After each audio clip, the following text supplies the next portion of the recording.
குடும்பத்தோட கடைசி கிரகமான புளூட்டோவை 2006க்கு அப்புறம் கிரகமே இல்லைன்னு சொல்லிட்டாங்க. ஏன்னு தெரியுமா? IAU அதாவது இன்டர்நேஷனல் ஆஸ்ட்ரோநாமிக்கல் யூனியன் விதியின்படி ஒரு கிரகம் கிரகமா என தகுதி பெற 3 விதிகளை பூர்த்தி செய்யணும். முதல் விதி, ஒரு கிரகம் முடிந்தவரை கோள வடிவத்தில் இருக்கணும். புளூட்டோ கோள வடிவத்தில் இருந்தது. இரண்டாம் விதி, அந்த கிரகம் சூரியனை சுற்றி வரணும். புளூட்டோ சூரியனையும் சுற்றி வந்தது. மூன்றாம் விதி தான் புளூட்டோவுக்கு கொஞ்சம் டிஃபிகல்ட்டா இருக்கு. புளூட்டோ கிரகம் இல்லைன்னு நிராகரிக்கப்பட்டு வந்தது. அதோட ஒரு கிரகம் அதன் சுற்றுப்பாதையை சுத்தமா வச்சுக்கணும். அதோட அதன் ஆர்பிட் பாதையில் எந்த ஒரு டிஸ்டர்பன்ஸ் இல்லாம கிளியரா வச்சுக்கணும். முதல் 2 விதிகளுமே கரெக்டா இருந்தது. மூன்றாவது விதி கரெக்டா இல்ல. காரணம், புளூட்டோ சூரியனை சுற்றி வரும்போது சில சமயங்களில் புளூட்டோவுக்கு பின்னாடி இருக்கக்கூடிய கெய்பர் பெல்ட் என்று அழைக்கக்கூடிய விண்கற்கள் கூட்டத்திற்குள் போயிடுது. ஸோ புளூட்டோவோ சுற்றுவட்டார பாதைகள் தெளிவா இல்லை. இந்த ஒரு காரணத்தினால இன்டர்நேஷனல் ஆஸ்ட்ரோநாமிக்கல் யூனியன் புளூட்டோவை ஒரு கிரகம் இல்லைன்னு நிராகரிச்சிட்டாங்க. ஆரம்ப கால வல்லுநர்கள் புளூட்டோவும் மற்ற கிரகங்கள் போலதான் என்று நினைச்சிட்டு இருந்தாங்க.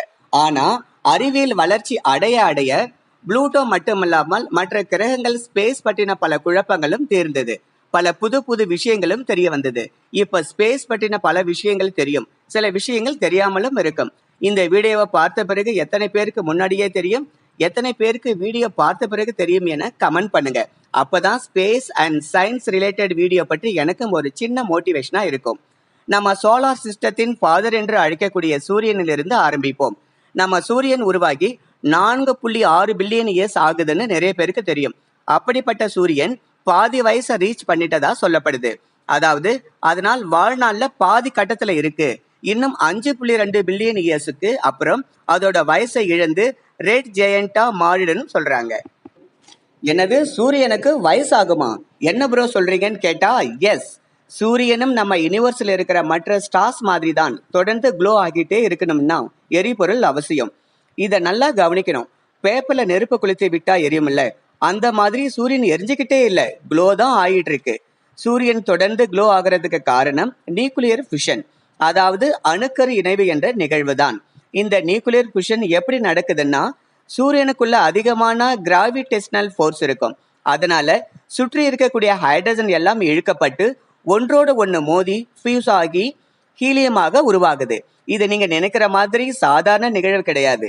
ஒரு செகண்டுக்கு 600 மில்லியன் டன் ஹைட்ரஜனை 596 மில்லியன் டன் ஹீலியமாக கன்வெர்ட் பண்ணுது. இந்த பயங்கரமான ப்ராசஸ்ல பயங்கரமான ஹீட் அண்ட் எனர்ஜி ரிலீஸ் ஆகும். இந்த ப்ராசஸ் தான் நம்ம சூரியன் தொடர்ந்து க்ளோ ஆகிட்டே இருக்க காரணமா இருக்கு. ஆனா சுமார் 5.2 மில்லியன் வருடங்களுக்கு பிறகு சூரியனோட எரிபொருள் தேர்ந்து நியூக்ளியர் புஷன் ப்ராசஸ் கம்மியாகி அதோட கடைசி கட்டத்தை அடைஞ்சிடும்னு சொல்லப்படுது. அந்த நேரத்துல சூரியன் ரெட் ஜெயிண்டாக மாறிடும். சூரியன் இப்போ இருக்கிற சைஸை விட பல மடங்கு பெருசா மாறிடுமாம். அப்படி மாறிடுச்சுன்னா மெர்க்குரி மற்றும் வீனஸை கண்டிப்பா விழுங்கிடுன்னு சொல்லப்படுது. அப்புறம் பூமியை விழுங்குவதற்கு அதிக வாய்ப்புகள் இருக்கு என நம்புறாங்க. பட் இதெல்லாம் நடக்க இன்னும் 5.2 பில்லியன் வருடங்கள் இருக்கு. அதனால யாரும் பயப்பட வேணாம். சூரியனுக்கு அடுத்தபடியா நிலவு தானே. நிலவுக்கு ஆயுள் காலம் இருக்கா என கேட்டால் நியூக்ளியர் புஷன் எதுவும் நடக்கல. சூரியனோட ஆயுள் காலம் தான் நிலவோட ஆயுள் காலம். சூரியனோட ஆயுள் காலம் முடிஞ்சு போச்சுன்னா நிலவோட ஆயுள் காலம் மட்டுமில்ல, ஒட்டுமொத்த சோலார் சிஸ்டமோட ஆயுள் காலமும் முடிஞ்சிடும் என்பது நமக்கு எல்லாருக்கும் தெரிந்ததுதான். நம்ம பூமிக்கு நிலவு இருக்கிற மாதிரி எல்லா கிரகங்களுக்கும் நிலவு இருக்கு. 2 கிரகங்களை தவிர, ஒன்று மெர்க்குரி, 2 வீனஸ். இந்த 2 கிரகங்களுக்கும் நிலவுகள் கிடையாது. இதுங்களை தவிர நம்ம சூரிய குடும்பங்களுக்கு உள்ள எல்லா கிரகங்களுக்கும் 1லிருந்து 100க்கு மேற்பட்ட நிலவுகள் இருக்கு. அதில் எந்தெந்த கிரகங்களுக்கு எத்தனை நிலவுகள் இருக்கு என்பதை பற்றி பார்க்கலாம். முதல் 2 கிரகமான மெர்க்குரி அண்ட் வீனஸ் நிலவுகள் இல்லை என சொல்லியாச்சு. பூமிக்கு ஒரு நிலவு இருக்கு. மார்ஸுக்கு போபோஸ், டெய்மோஸ் என 2 நிலவுகள் இருக்கு. ஜூபிட்டருக்கு 1 அல்ல 2 அல்ல 95 நிலவுகள் இருக்கு. சேட்டன் என்று அழைக்கப்படும் சனி கிரகத்துக்கு ஜூபிட்டரை விட அளவு சிறியதாக இருந்தாலும் நிலவுகள் 274 நிலவுகள் இருக்கு. லாஸ்ட் இயர் வரைக்கும் 146 நிலவுகள் கண்டுபிடிக்கப்பட்டது. மார்ச் 2025க்கு பிறகு சேட்டனுக்கு 128 புதிய நிலவுகள் கண்டுபிடிக்கப்பட்டு IAU-வால் அங்கீகரிக்கப்பட்டு 274 நிலவுகள் உள்ளதாக கூறப்படுகிறது. யாருக்கு தெரியும், ஃபியூச்சர்ல இன்னும் புதிதாக கண்டுபிடிக்கப்படலாம். அடுத்ததாக யுரேனஸ்க்கு 28 நிலவுகள் உள்ளது. இப்போது சூரிய குடும்பத்தில் கடைசி கிரகமான நெப்டியூனுக்கு 16 நிலவுகள் இருக்கு. இத்தனை கிரகங்களை சொல்லிட்டு புளூட்டோவை மட்டும் சொல்லனா எப்படிங்க?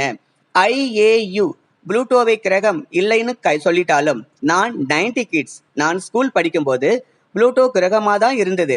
IAU புளூட்டோவை கைவிட்டாலும் நான் கைவிட மாட்டேங்க. புளூட்டோவுக்கு 5 நிலவுகள் இருக்கு.